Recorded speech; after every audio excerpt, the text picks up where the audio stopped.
কয়েক বছর পর প্রথমবারের মতো মেয়ের রুমে ঢুকেই বাবা মা চমকে উঠল। চোখের সামনে দৃশ্য দেখে তারা স্তম্ভিত। নিয়মিত প্রতি মাসে তারা মেয়ের জন্য ৩,০০০ রিয়েল পাঠাতেন, কিন্তু মেয়ের আলমারিতে একটিও ভালো পোশাক ছিল না। পরনের জুতাগুলো ছিল ছেঁড়া ও জীর্ণ, অথচ পাশের ঘরে তার ভাইয়ের ছেলে থাকার জায়গা ছিল দামি খেলনা, নতুন টপিকস আর রাশি রাশি চকলেট। তবে সবচেয়ে মর্মান্তিক দৃশ্য লুকিয়ে ছিল মেয়েটির ডায়েরির পাতায়।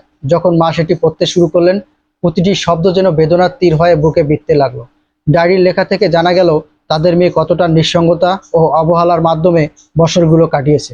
বাবা মা সমস্ত ডায়েরি পড়া শেষ করতেই বুঝতে পারলেন তাদের সন্তান দীর্ঘ ৬ বছর ধরে গ্রামে কত রকমের অবিচার ও অপমান সহ্য করেছেন।